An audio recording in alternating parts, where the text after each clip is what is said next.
दोस्तों, इस वीडियो में हम गोबर की खाद का महत्व समझेंगे। गोबर की खाद को मिट्टी का अमृत माना गया है। गोबर की खाद को मिट्टी के लिए सर्वोत्तम माना गया है। खेती के लिए गोबर की खाद को सर्वोच्चता की उपाधि दी है। तो दोस्तों, इस वीडियो में हम गोबर की खाद खेती में क्यों जरूरी है, इसके बारे में समझेंगे। स्वागत है दोस्तों आपका smart farmer of agriculture agent YouTube channel पर। यहाँ आपको खेती से संबंधित सभी जानकारियाँ मिलती रहेगी। दोस्तों, गोबर की खाद खेती में क्यों जरूरी है, इससे पहले हम कुछ कृषि के बारे में समझते हैं। तो जो कृषि है वो मृदा की जुताई यानी फसल का उगाना और पशुपालन का विज्ञान और कला है। अगर वानिकी माध्यम से देखा जाए तो खाद्य और अन्य सामान से संबंधित कृषि एक मुख्य विकास था जो सभ्यताओं के उदय का कारण बना। इसमें पालतू जानवरों का पालन किया गया और पौधों यानी जो फसल हैं उनको उगाया गया, जिससे अतिरिक्त खाद्य का उत्पादन हुआ। इसके द्वारा ही घनी आबादी और स्तरकृत विकास को सक्षम बनाया गया। कृषि वैसे विभिन्न क्षेत्रों में विभिन्न तरीके से भी की जाती है।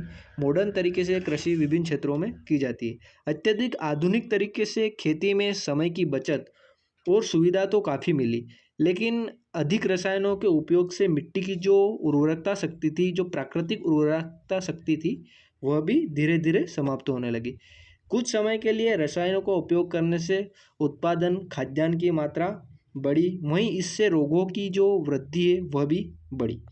यही कारण है कि आज के जो युवा और जो भारत सरकार है, जैविक यानी प्राकृतिक खेती की बढ़ोतरी को प्रोत्साहन दे रहे हैं और काफ़ी किसान भाइयों ने इसको अपनाया भी है।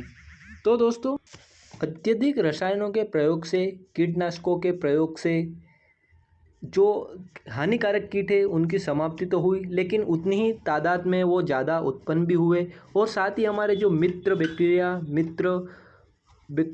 जीव, मित्र कीट जो भी थे, उनको भी काफ़ी नुकसान हुआ। उनकी संख्या घटती गई, जिससे जीवाणुओं द्वारा जो उपजाऊ मिट्टी बनती थी वह मिट्टी अब उपजाऊ नहीं रह पाई और रसायनों की आदी हो गई। तो दोस्तों, अब जो हमारा मुख्य ध्यान देने योग्य टॉपिक था, गोबर की खाद खेती में क्यों इतना महत्व रखती है। दोस्तों, कृषि जो है वो कई ईसा पूर्व यानी करोड़ों वर्षों पहले से ही की जा रही है। कृषि मुख्यतः 3 प्रकार से की जाती है। प्राकृतिक खेती, जिसे जैविक खेती भी कहा जाता है, रासायनिक प्लस जैविक खेती यानी जिसे रासायनिक खेती कह सकते हैं, और पशुपालन, जिसे कृषि का एक अहम हिस्सा माना गया है। पशुपालन से ही हमें गोबर की खाद का महत्व समझ में आया है, क्योंकि प्राचीन काल से ही हमारे जो पूर्वज हैं वो खेती में गोबर की खाद का उपयोग करते आ रहे हैं और आज के आधुनिक युग के जो वैज्ञानिक हैं उन्होंने भी गोबर की खाद की महत्वता को हमेशा आगे रखा है। दोस्तों, तो आइए समझ लेते हैं कि जो गोबर की महत्वता है इतनी क्यों है।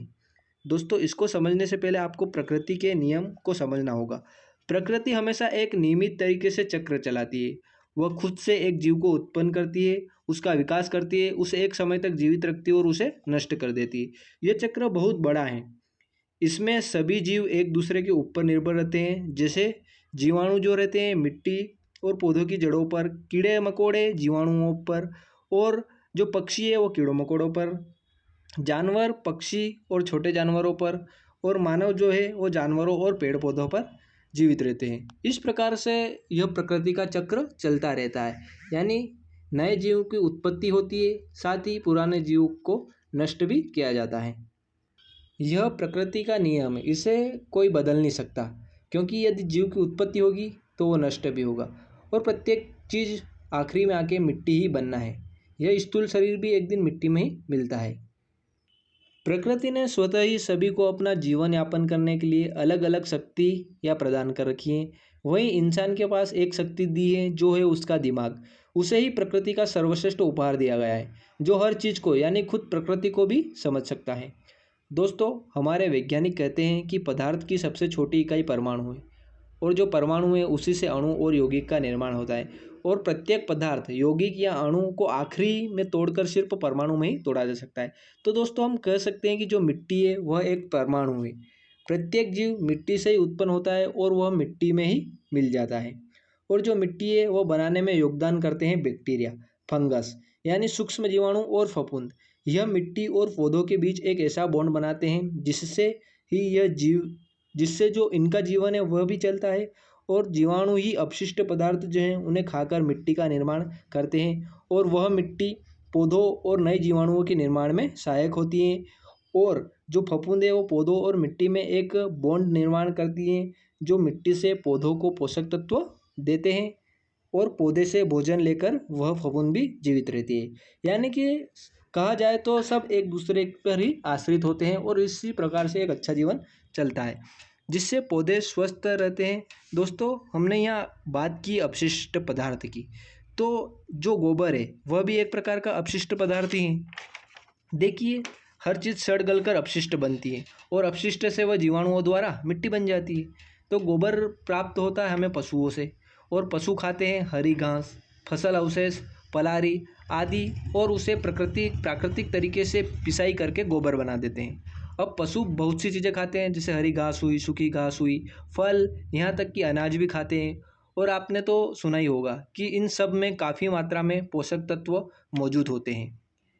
तो हम कह सकते हैं कि जो गोबर की खाद है सभी प्रकार के उसमें भी पोषक तत्व मौजूद होंगे।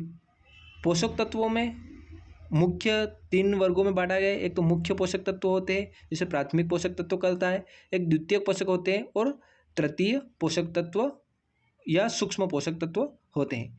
तो जो मुख्य पोषक होते हैं उसमें नाइट्रोजन, पोटास और फास्फोरस आता है। द्वितीयक पोषक तत्वों में दोस्तों कैल्शियम, मैग्नीशियम और गंधक को रखा गया है। वहीं तृतीयक पोषक तत्व यानी सूक्ष्म पोषक तत्वों में लोहा, जस्ता, मैग्नीज, तांबा, बोरन, मेलिब्डेनम और क्लोरीन तत्वों को पौधों को काफ़ी मात्रा में आवश्यकता पड़ती है और इन्हें सूक्ष्म पोषक तत्व कहा गया है। तो दोस्तों, जिस प्रकार मनुष्य शरीर 5 मूलभूत तत्वों से बना है, धरती, आकाश, अग्नि, वायु, पानी, उसी प्रकार पौधे भी इन 5 मूलभूत तत्वों पर ही निर्भर रहते हैं। सभी जीव इन्हीं पर निर्भर रहते हैं और इसे ही प्रकृति कहा जाता है।